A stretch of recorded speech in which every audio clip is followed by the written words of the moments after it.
All right, let's do it. Let's do it.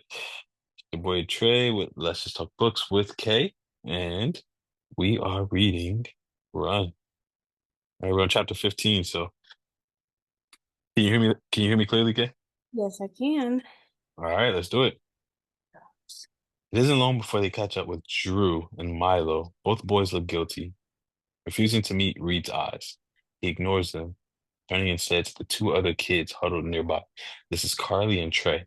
The girl Carly is so skinny it hurts Reed to look at her. Her gigantic dark eyes pleading for someone, anyone, to save her.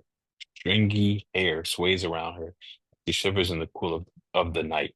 The boy Trey's skin is lighter than Milo's, his body taller.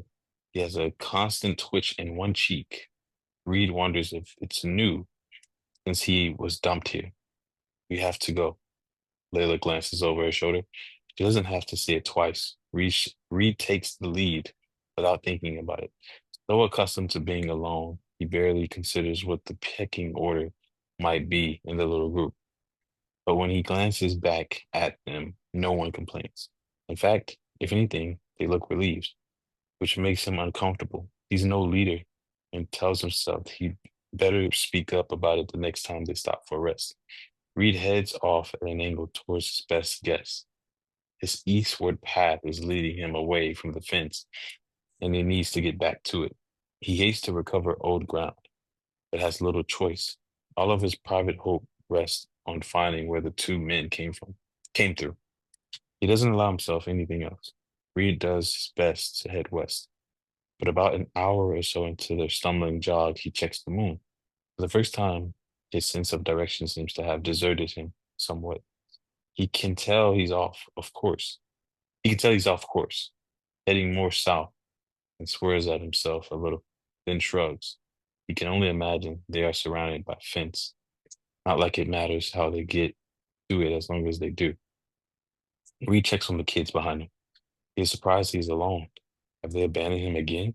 He fights down a surge of fury as he spots Trey emerging through the trees. Harley stumbles along with him, hunched over almost in half. Layla struggles beside the girl, one hand on her elbow, the other on her back. When they join Reed, Layla's pale eyes lift to his. Her anger sends him back a step. Thanks for waiting. Layla looks away, returning her attention to the skinny girl next to her.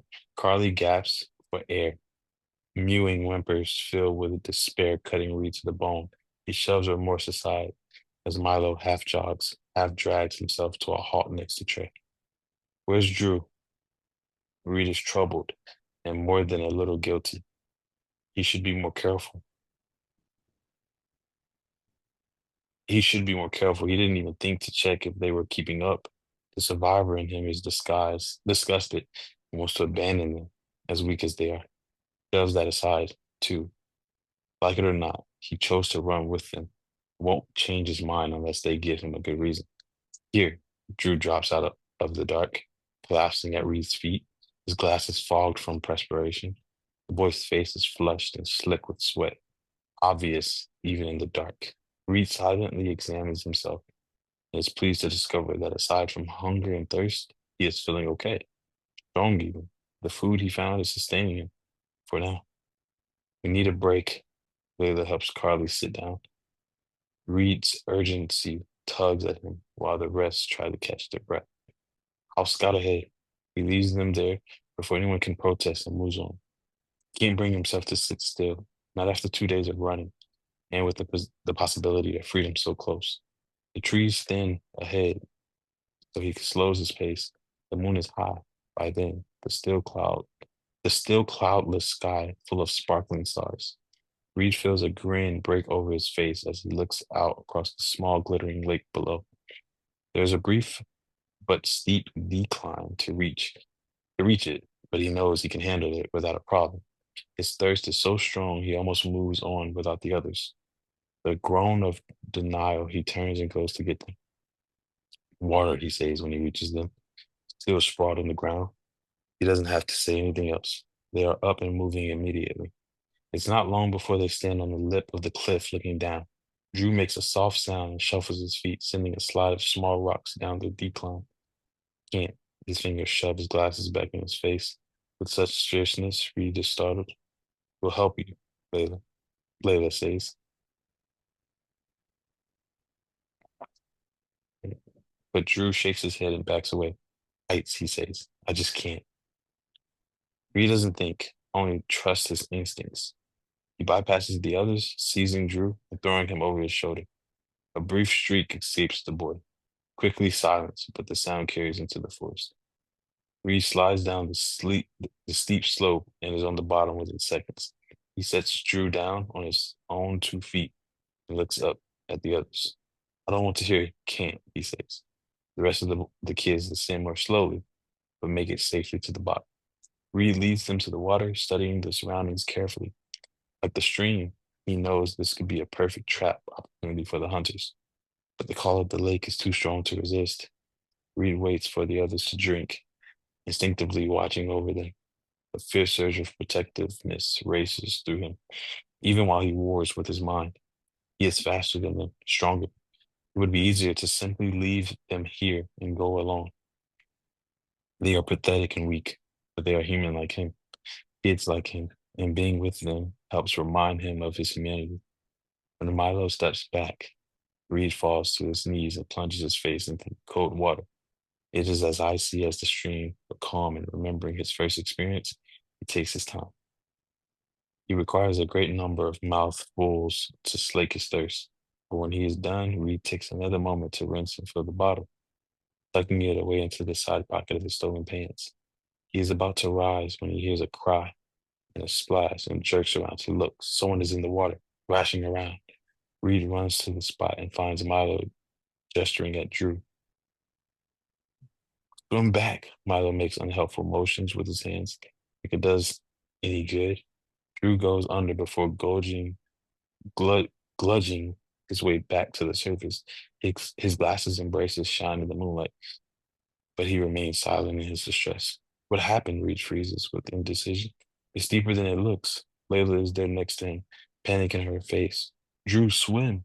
He fell in, Milo is crying. It's my fault. I wanted to know how deep it was. Ray and Carly huddled together and refused to look, faces buried in each other's shoulders. Drew goes down again. Reed knows he needs to let the boy drown. He can't risk getting sick or hypothermic in that rescue attempt. The water is just too cold. But he is already shedding his sneakers and socks, handing the water bottle to Layla. He dives in before his logical thoughts can stop him. The shock of the water temperature is almost enough to drive him under. Reed gasps at the cold, but forces himself to stroke forward, reaching Drew with little effort. The boy latches onto him instantly, his panic making him a horrible weight with tearing hands and thrashing feet. Reed fights to calm the boy, but no sound travels over water. He can't risk talking him down. It is a grim, silent battle, one that quickly wears Reed out. He has gone under so many times because of Drew's fear. He knows one more will be the end of them both. Reed does the only thing he can do.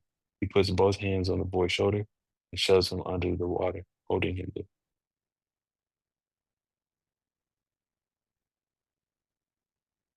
All right. Wow.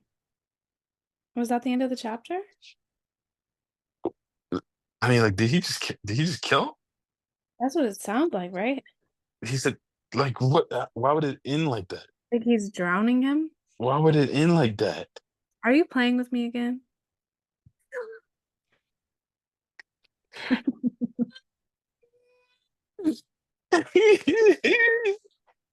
Because he did this last time. I'm not gonna fall for it every time, No, Trey. no, no, no, no, no, no, no, no, no. That paragraph ended like that, so I can keep going. I'm sure the paragraph ended like that, but the chapter didn't. Yeah, the chapter's still. I'm sorry. Okay, all right, we'll keep going. He puts both hands on the boy's shoulders and shoves him under the water, holding him there. Drew battles as hard as he can, but soon weakens. His panic energy almost run out.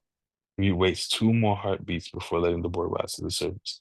Drew Drew does, choking out water, eyes huge behind glasses. He's managed to hang on to through it all. You have to stop fighting me. Reed wrists that whisper. Drew, stop. Drew chokes on some more water. His teeth chatter together.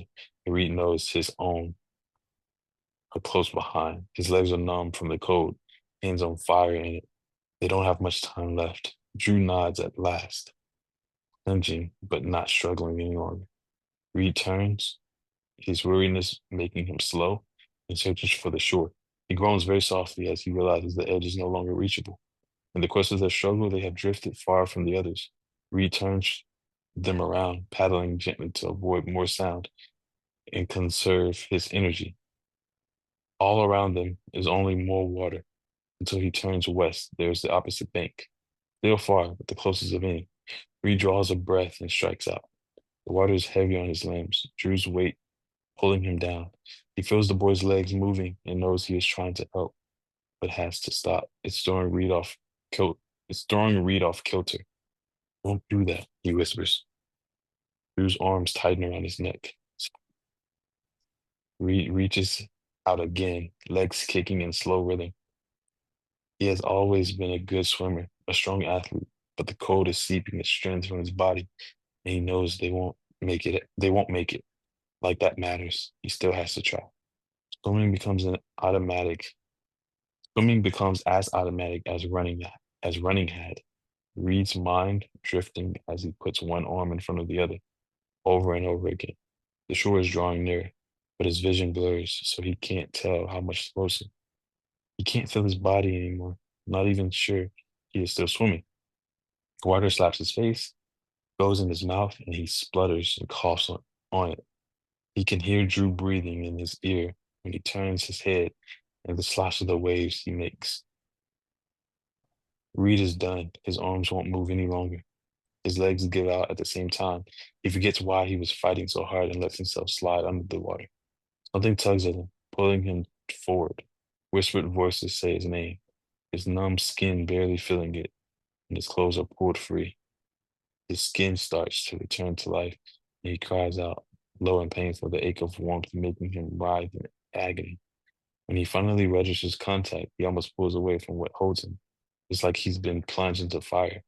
For a long time, he simply whimpers and shivers, lying there, ready to die.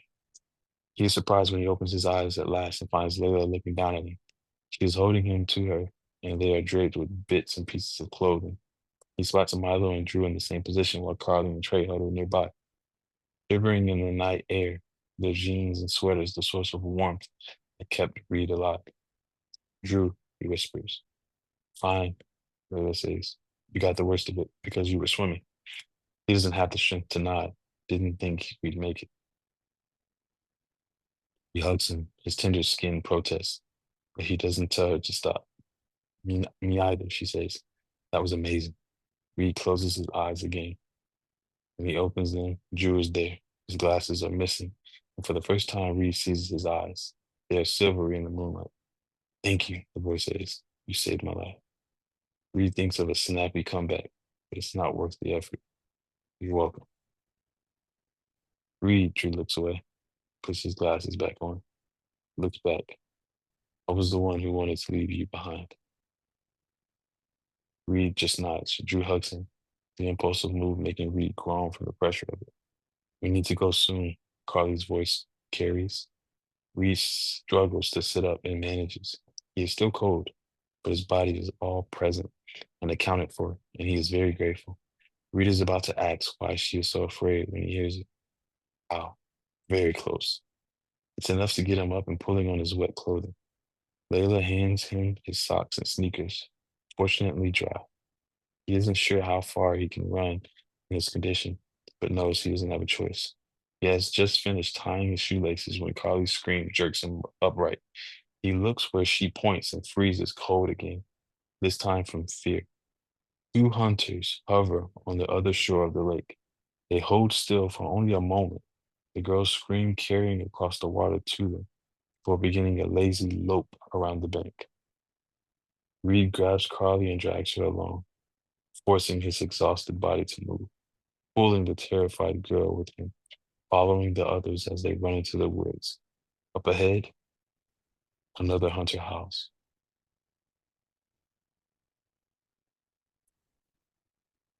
Wow.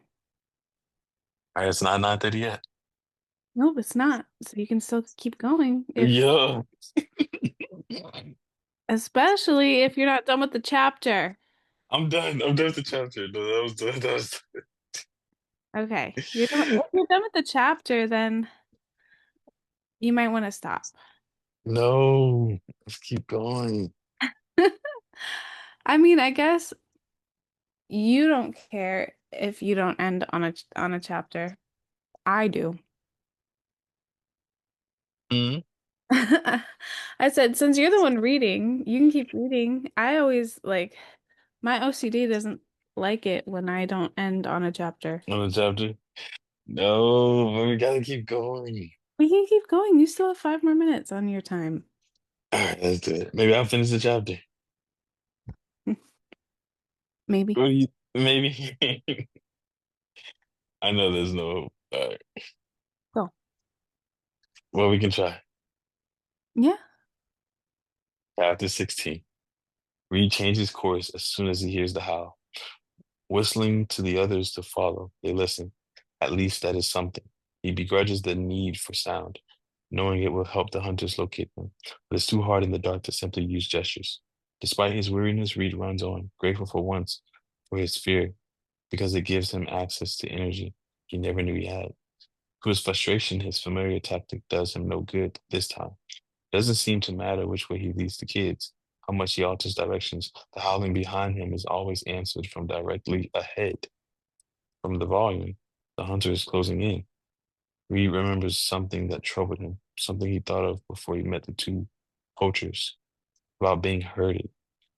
He has a flashback of Monica spinning and doubling back on her own trail or heading off again.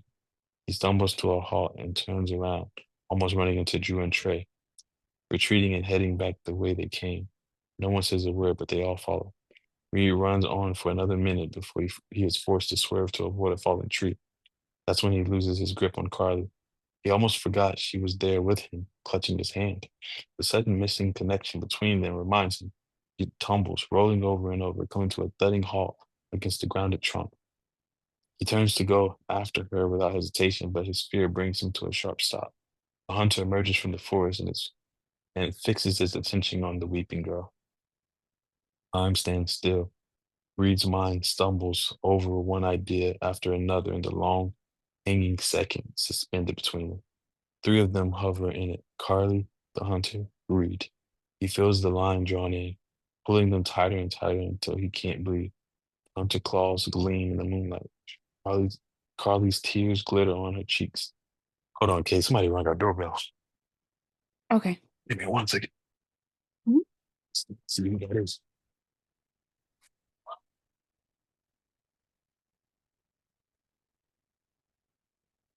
I think it's my brother. Oh, okay. Yeah, he's got the turn on. Okay, cool. He turned the alarm off. Okay.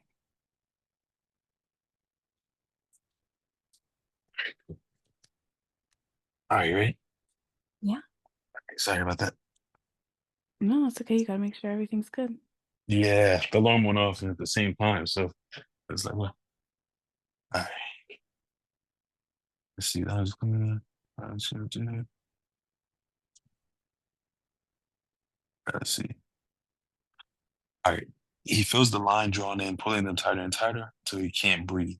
The hunter's claws gleam in the moonlight.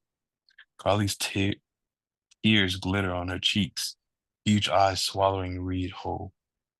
He simply stands there, so torn by indecision, he is unable to do anything. When the moment breaks, Reed has no time left to act, nor the strength to get to Carly before the inevitable. The hunter pounces in one fluid motion, while Reed's tortured mind still tries to figure it out. He hears Carly scream, lunges forward to try to save her, only to be yanked off balance and pulled away. His instincts take over again, but only barely. Reed runs, throat tight, eyes welling with moisture, as the girl he barely knows dies in silence in the dark. Reed immediately thinks of Lucy. She must be dead by now. Too slow, too slow, too weak. There's no way his fragile and needy sister could possibly survive anything like this. A sob ripped from his chest, making it hard to breathe. Carly, Monica, Lucy, around and around in a circle, joined by Mustache and Scar, the two boys whose names he never knew. So much death and loss, and only fear to keep him moving. There has to be more to life again. It can't just go on like this. One endless run until the hunters finally get around to killing him. He speeds along on an autopilot, letting the kids choose their path, forgetting the world he runs through, ignoring the times he stumbles and almost falls. The sounds and smells of the forest, the gnawing hunger in his stomach. He stops when they make him, runs when they urge him on. Reed is lost inside himself for a long time and can't find a way out. Again, doesn't want to really. It's safer to hide inside himself. He's never been a quitter. His father would be so disappointed. He knows that. But there's only so much Reed's mind can take, and he has reached his limit. Should we stop there? Yeah, All right. because it's Eh, yep. yeah. That was intense. Yeah. Oh, Mm, and then yeah. another girl died in front of his face. Yep. And he tried to get her. He tried to lunge after her. I know, but I wonder like what stopped him. Because didn't he say he got like pulled back? Yeah. Yeah. Yeah. I thought it was like Layla or someone that grabbed him, That's but what I was thinking. But it's it didn't like explain that. yeah. It sounded like he just kind of instinctively did that. Yeah. You know. Hmm. Man, Yeah, that's hard though. crazy. Mm. I know. It, and they're looking at him as a leader. You can tell that they're like all Right. count. They're counting on him, and so I'm sure he feels it even more now. Being a leader is like any death is like person. Right. I mean, he already kind of took some of the deaths personally anyway. Yeah. Yep. Affected Monica. Yep. And Hmm. he doesn't know if his sister is there or not. He's just assuming she is. Exactly. Um, so that is just his thoughts and assumptions. Yeah. But yeah. But it is good he remember like it's good he remembered about the like the hunt, I guess the way that the hunters hunted. Yeah. Doubling back and like covering his trail. Yeah. But Hmm. Oh, at the the hurting. The hurting. hurting, that's what I was trying to think. But at the same time, like with them hurting, you know, either way they go, Yeah. they're gonna get caught. Yeah. So, Essentially, this is it seems to be an inevitable like chase in mm, which you know he didn't get killed only because he was faster. yeah.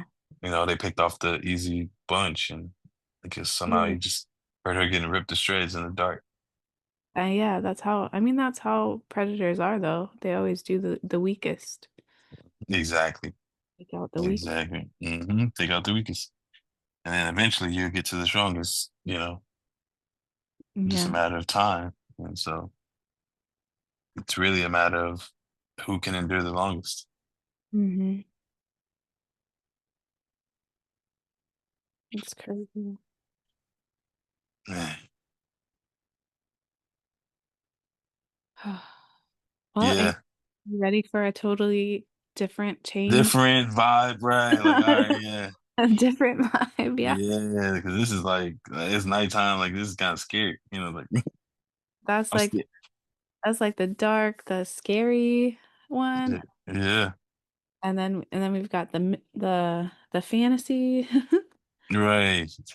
like magic stuff. A Hopefulness. Like what I'm saying. Like, little bit more of yeah. yeah, please give us a little hope, a little faith. Okay. Mm, my goodness. So we are continuing on in the Chronicles of Narnia, The Magician's Nephew by You This is the first book, and we are on chapter 13.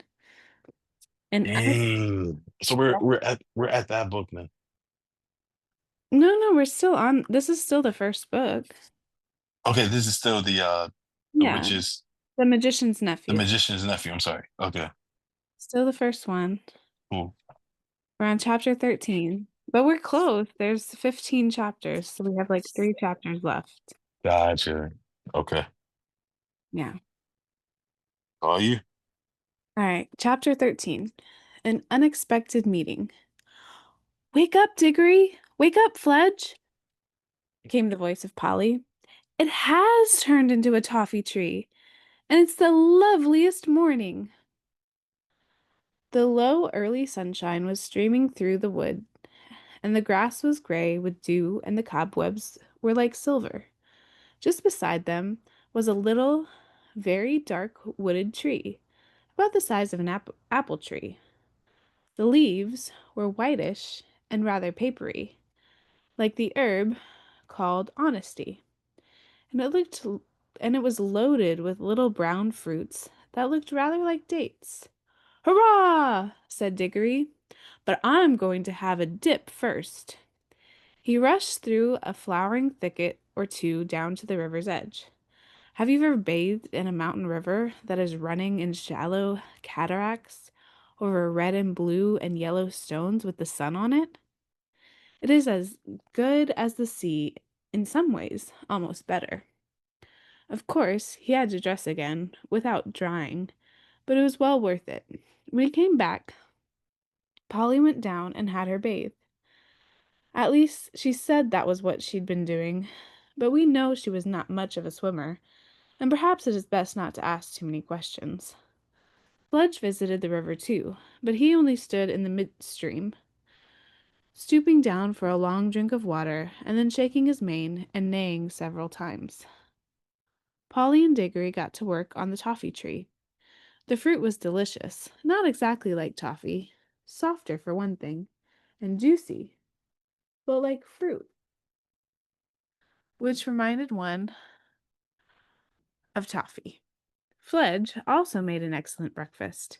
He tried one of the toffee fruits and liked it, but he said he felt more like grass at that hour in the morning. Then, with some difficulty, the children got on his back, and the second journey began. It was even better than yesterday, partly because everyone. Jack, I can't read when you're in front of me. Cannot. He's tired. He's done. He's like going in front of the book. He's done. He's like, enough is enough. This is crazy. All right, he went and laid down now. Okay. I can read. It was even better than yesterday, partly because everyone was feeling so fresh, and partly because the newly risen sun was at their backs, and of course, everything looks nicer when the light is behind you. It was a wonderful ride. The big snowy mountains rose above them in every direction. The valleys, far beneath them, were so green, and all the streams which tumbled down from the glaciers into the main river were so blue that it was like flying over gigantic pieces of jewelry. They would have liked this part of the adventure to go on longer than it did. But quite soon they were all sniffing the air and saying, "What is it? And did you smell something? And where's it coming from?" For a heavenly smell, warm and golden, as if from the most delicious fruits and flowers of the world, was coming up to them from somewhere ahead. "It's coming from that valley with the lake in it," said Fledge. "So it is," said Diggory. "And look, there's a green hill at the far end of the lake. And look how blue the water is. It must be the place," said all three. Fledge came lower and lower in wide circles. The icy peaks rose up higher and higher above. The air came up warmer and sweeter every moment, so sweet that it almost brought the tears to your eyes. Fledge was now gliding with his wings spread out motionless on each side, and his hoofs pawing for the ground. The steep green hill was rushing towards them. A moment later, he alighted on its slope a little awkwardly. The children rolled off, fell without hurting themselves on the warm, fine grass, and stood up, panting a little. They were 3/4 of the way up the hill and set out at once to climb to the top. I don't think Fledge could have managed this without his wings to balance him, and to give him the help of a flutter now and then. All round the very top of the hill ran a high wall of green turf. Inside the wall, trees were growing. Their branches hung out over the wall. Their leaves showed not only green, but also blue and silver when the wind stirred them. When the travelers reached the top, they walked nearly all the way round it, outside the green wall, before they found the gates. High gates of gold, fast shut, facing due east. Up till now, I think Fledge and Polly had had the idea that they would go in with Diggory, but they thought so no longer. You never saw a place which was so obviously private. You could see at a glance that it belonged to someone else. Only a fool would dream of going in unless he had been sent there on very special business. Diggory himself understood at once that the others wouldn't and couldn't come in with him. He went forward to the gates alone. When he had come close up to them, he saw words written on the gold with silver letters, something like this: "Come in by the gold gates, or not at all. Take my fruit for others, or forbear, for those who steal, or those who climb my wall, shall find their heart's desire and find despair." "Take my fruit for others," said Diggory to himself. "Well, that's what I'm going to do. It means I mustn't eat any myself, I suppose. I don't know what all that jaw in the last line is about. Come in by the gold gates. Well, who'd want to climb a wall if he could get in by a gate? But how do the gates open?" He laid his hand on them, and instantly they swung apart, opening inwards, turning on their hinges without the least noise. Now that he could see into the place, it looked more private than ever. He went in very solemnly, looking about him. Everything was very quiet inside. Even the fountain, which rose near the middle of the garden, made only the faintest sound. The lovely smell was all around him. It was a happy place, but very serious.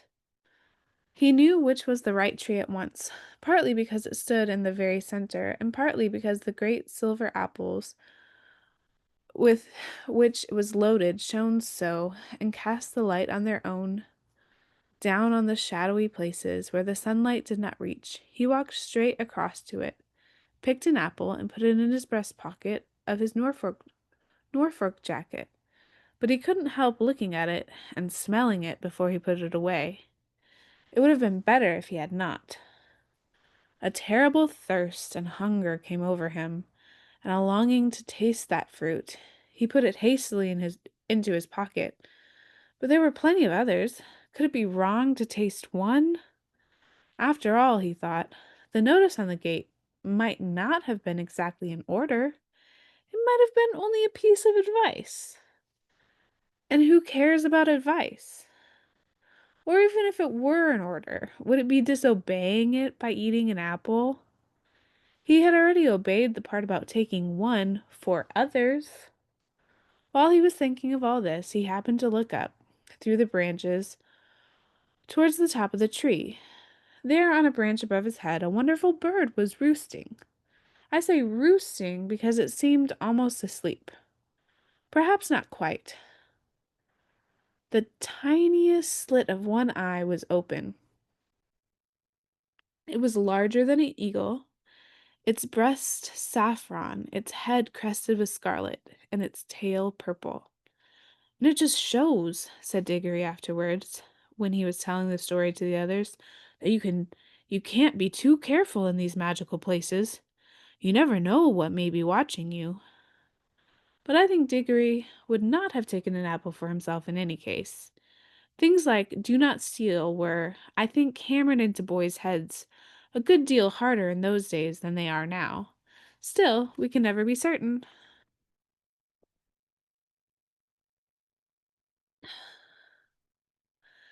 Diggory was just turning to go back. Okay. What? You okay? Yeah, I was just looking at the picture. I can't show you the pictures today. That's messed up. Dang. But you were looking at it? Yeah, I was looking at it. Okay. If you're getting tired, let me know. I can jump in. No, I'm good. I'm good. Okay. All right. Are you getting tired? No, no, that's messed up. Right. Y'all gotta check in now. That's messed up. I had to. You fell asleep the other day. Don't do that. Oh, all good. And you have fallen asleep on these meetings before too. I am all good. Good. All right, we're gonna continue then. Hmm. Diggory was just turning to go back to the gates when he stopped to have one last look around. He got a terrible shock. He was not alone. There, only a few yards away from him, stood the witch. She was just throwing away the core of an apple which she had eaten. The juice was darker than you would expect. It had made a horrid stain round her mouth. Diggory guessed at once that she must have climbed in over the wall. They began to see that there might be some sense in that last line about getting your heart's desire and getting despair along with it. For the witch looked stronger and prouder than ever, and even in a way triumphant, but her face was deadly white, white as salt. All this flashed through Diggory's mind in a second. Then he took to his heels and ran for the gates as hard as he could pelt, the witch after him. As soon as he was out, the gates closed behind him of their own accord. That gave him the lead, but not for long.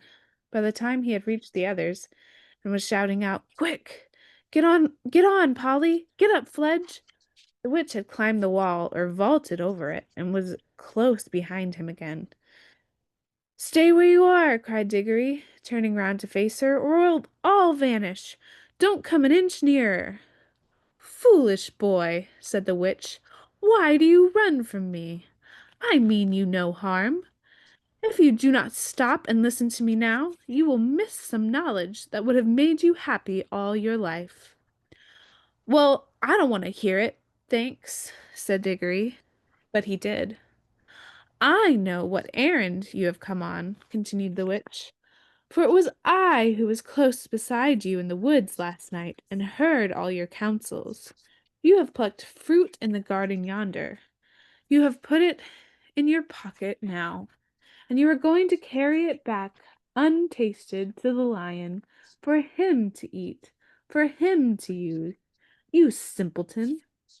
Do you know what that fruit is? Mm. I will tell you.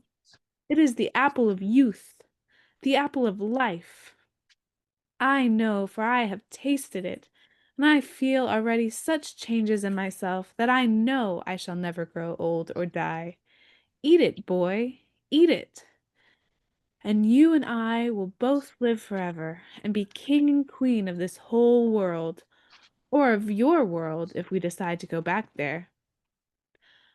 No thanks, said Diggory. I don't know that I care much about living on and on after everyone I know is dead. I'd rather live an ordinary time and die and go to heaven. But what about this mother of yours, whom you pretend to love so? What's she got to do with it? Said Diggory. Do you not see, fool, that one bite of that apple would heal her? You have it in your pocket. We are here by ourselves, and the lion is far away. Use your magic and go back to your own world. A minute later, you can be at your mother's bedside, giving her the fruit. 5 minutes later, you will see the color coming back to her face. She will tell you the pain is gone. Soon she will tell you she feels stronger. Then she will fall asleep. Think of that, hours of sweet, natural sleep, without pain, without drugs. Next day, everyone will be saying how wonderfully she has recovered. Soon she'll be quite well again. All will be well again. Your home will be happy again. You will be like other boys." "Oh," gasped Diggory, as if he had been hurt, and put his hand to his head. for he now knew that the most terrible choice lay before him. "What has the lion ever done for you that you should be his slave?" said the witch. "What can he do to you once you are back in your own world? And what would your mother think if she knew you could have taken her pain away and given her back her life and saved your father's heart from being broken, and that you wouldn't? That you'd rather run messages for a wild animal in a strange world that is no business of yours?" Uh, I don't think he's a wild animal," said Diggory in a dried up sort of voice. He is, uh, I don't know." "Then he is something worse," said the witch. "Look what he has done to you already. Look how heartless he has made you. That is what he does to everyone who listens to him. Cruel, pitiless boy. You would let your own mother die rather than—" "Oh, shut up," said the miserable Diggory, Dang. still in the same voice. "Do you think I don't see? But I promised." "Ah, but you didn't know what you were promising, and no one here can prevent you." "Mother herself," said Diggory, getting the words out with difficulty, "wouldn't like it. Awfully strict about keeping promises, and not stealing, and all that sort of thing. She'd tell me not to do it, quick as anything, if she was here. But she need never know," said the witch, speaking more sweetly than you would have thought anyone with so fierce a face could speak. "You wouldn't tell her how you got the apple. Your father need never know. No one in your world need know anything about this whole story. You needn't take the little girl back with you, you know." That was where the witch made her fatal mistake. Of course Diggory knew that Polly could get away by her own ring as easily as he could get away by his. But apparently the witch didn't know this, and the meanness of the suggestion that he should leave Polly behind suddenly made all the other things the witch had been saying to him sound false and hollow.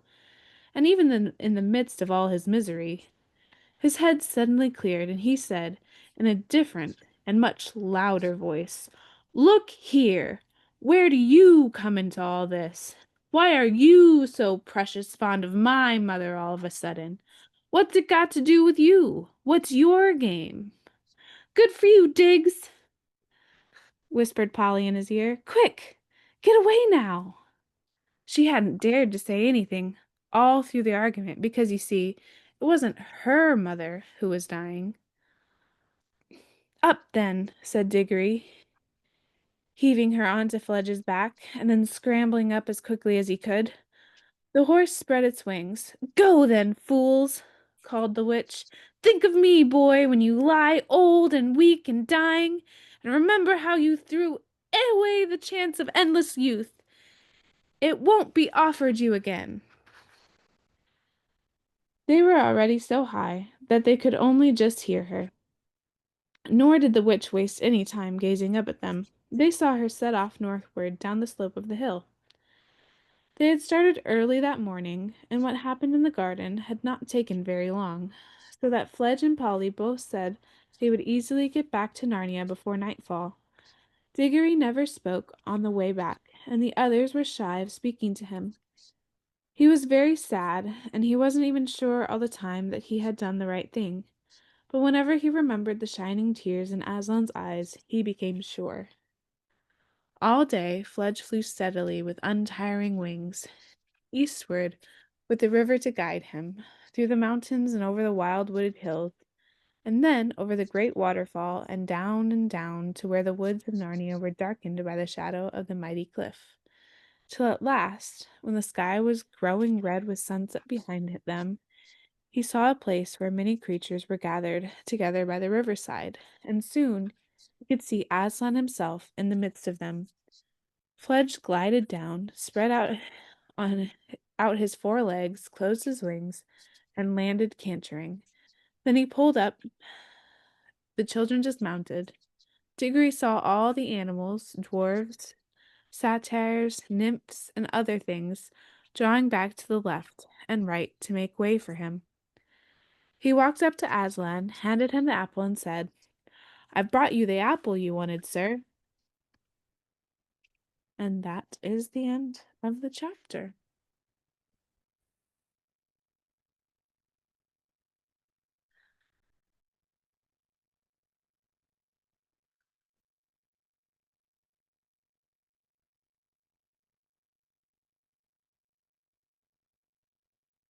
Oh, I'm sorry. It was That's it. muted. I'm sorry. No, I was saying, I wonder what they're gonna do with it.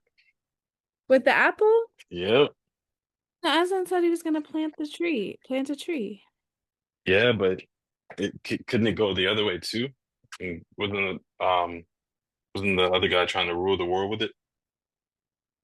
Who?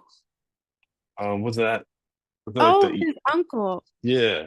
Oh, you think his uncle will do something? I guess Yeah. we haven't heard of his uncle in a while. His uncle actually got planted by the You fell asleep during that part. His uncle got planted by the animals because they thought he was a tree. Oh, really? So so they like buried him in the They thought it was a tree. Yeah, that's stuff. yeah. Oh, His head is sticking out the ground from that's messed up. So the apple allows them to, well, that him bringing the apple is gonna allow them to plant a tree, Yeah. and that tree will be able to do what exactly? The tree was supposed to protect Narnia for a while from the witch. Gotcha. Okay. Okay. Wow. This is creepy. Creepy. Yeah, I mean it's close to the end. It's super close to, but that was the end of the chapter. That was the end of the chapter, and I know Okay. that I can't read chapter Yeah. 14 in 5 minutes, so I mean you can Yeah. tell your thoughts for now. Talk about. So there's can we rename the characters that we're kind of working with right now? Yeah. So Diggory is the boy. Is Agree. Okay. Diggory is the magician's That's like nephew. the main character. Yeah, he's the Yeah. main character. Okay. And its Uncle Andrew is the magician Okay. guy who made the rings. Okay. Um, then Polly is his friend, the little girl, Okay. and they're neighbors. Um, so they hang out together a lot. Okay. And let's see, I guess, The witch, right? yeah, the witch, uh-huh, is she was the queen of another um world that Diggory had woken up, broken the spell by hitting the bell. Wait, I think you went out again. You hear me now? Yeah, I can hear you. Can you hear me? Oh. Hello? Okay, there you go. I'm sorry. No, that's okay. What did you hear? You said she was the queen of, and then it went up. Okay. So she was the queen of another world. And like Diggory had woken her up by, hitting the bell to like wake her up, basically, because she had put the world under a spell. Okay. And that's how like she came along with them basically into their world and everything, and then they were trying to get things out, and then they ended up in Narnia. Um, and Aslan at the time was creating Narnia. Aslan is the lion. Okay. Um, and I guess through that also we had the cabbie man, um, and his horse Strawberry, Okay. who just became Fledge. Last chapter he became a winged Mm-hmm. horse. Mm-hmm. So he's a part of it because there's talking animals in Narnia. And so Right. Strawberry or Fledge can talk now. Um, and then the cabbie became the king, and his Hmm. wife Helen was transported into Narnia and became the queen. Um, and those are the main people, I think. Those are the main. Okay. Yeah. Well, man, I didn't even realize we had covered so much. Yeah, I mean, there's a lot. There's a There's lot. a lot, yeah. Yeah. Um, And the and magician's nephew. Go even ahead, with go ahead. even within each chapter, there's like a lot to like unpack, you know? Yeah, But exactly. it's really cool. I like these. I like these books. Absolutely. No, this is good. This is good. I don't think they ever made a movie out of this one. Yeah, I was thinking about that too. I was like, have they made a movie out of this? But yeah, you're right. Yeah, I'm I don't think they did. not at all. At least it's something I've never heard of. But no, I doubt they have. I was trying to think of the ones that they have. I know The Lion, the Witch, and the Wardrobe was the first one they did. Mission Wardrobe. Yeah, exactly. But I think there's another one that they made. Chronicles. I'm looking it up right now. Yeah. Yeah, movies. Yep. The Prince Caspian. Oh yeah, Prince Caspian Hmm. and The Voyage of the Treader and The Silver Chair. The Dawn Treader. Exactly.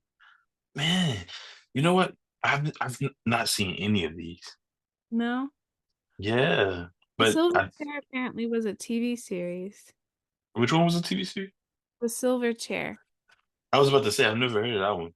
I Okay, haven't heard that it's apparently a TV series. we should watch him. I think we should watch the movie and the TV show again. We should. But finish the books first. Yeah. I'm up for Well, it. there's like different I had watched so there are different The Lion, the Witch, and the Wardrobe. I had watched the cartoon version once. They have a cartoon version. Mm, And then I also watched um the one that they had which remade. one? The one they remade? Yeah. You read all the books. Oh yeah, I've read all the books. You read all the books. Okay, wow. Man, this is a series you actually got into. Okay. Hmm. Because at first I know you told me that you had kind of kept up with, or at least read the books, but I didn't think you had saw the movies too. Yeah, I've seen the movies. Did you see the movies before the books? No. You read the books before you saw the movies. Yeah, Gotcha. Okay. Uh I think anyways. oh. Don't be lying. I can't remember now, but I think so. Don't be lying. I'm pretty sure. No, I got you. That's just dope. That's dope. Let me know if here. I Yeah. love it. I got more questions, I think, in regards to the book because I kind of want to make sure I'm following it completely before we end it. Hmm. Because I know we'll be going. I know that um we'll be going into the next book, which is a series of I think he said 7 books.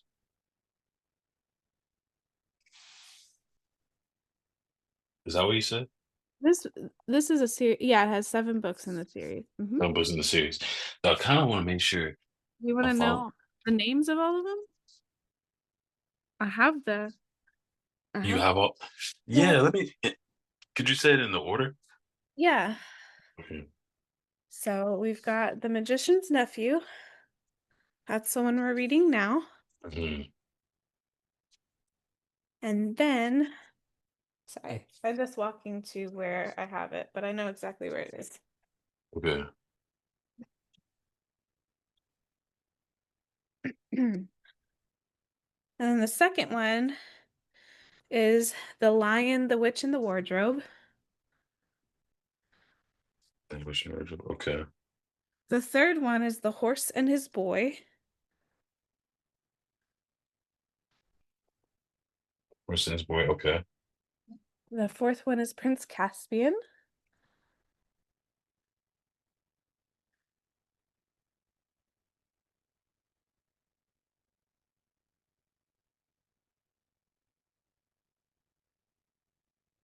Wait, I think you went out. Okay. I think you went out, Trey. The fourth one is Prince Caspian. Oh, Can you hear me? so crazy. Like literally, I can't. It's like a dead zone.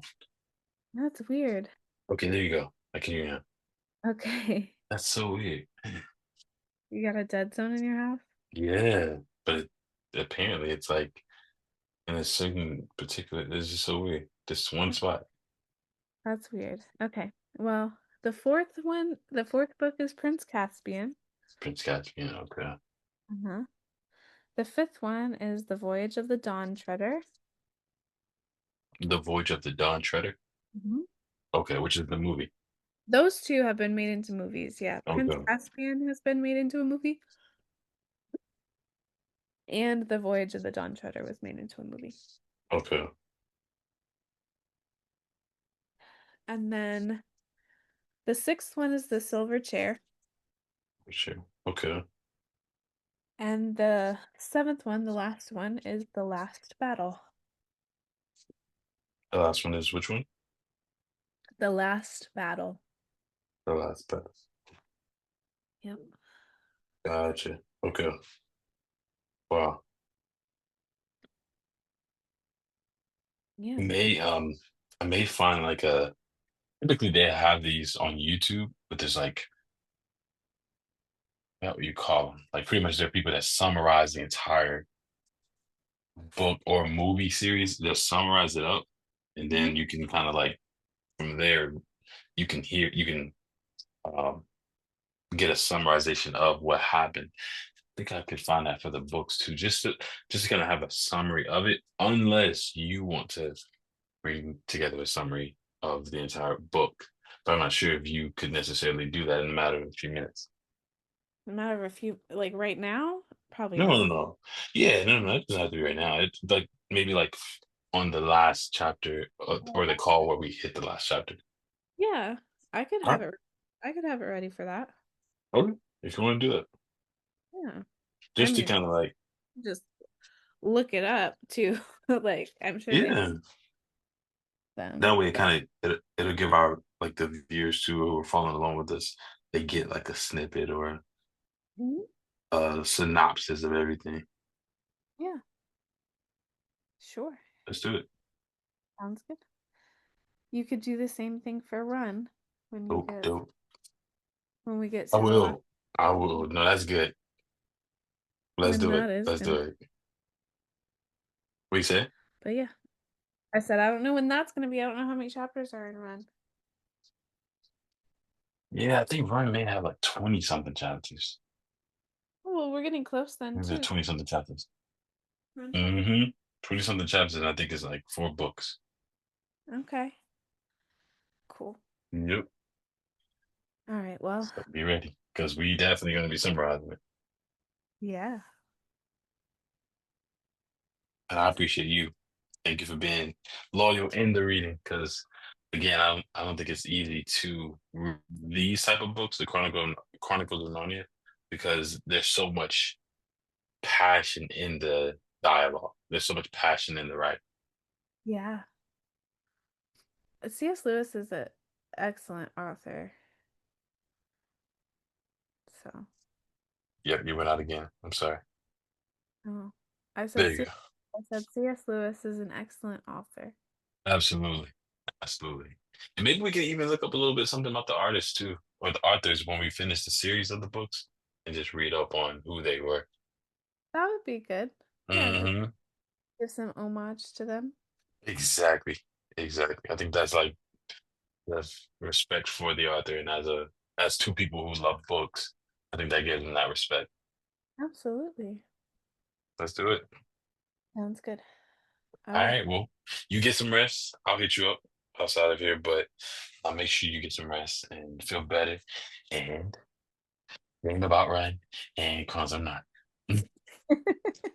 Okay, I will. All right. Okay. Love you.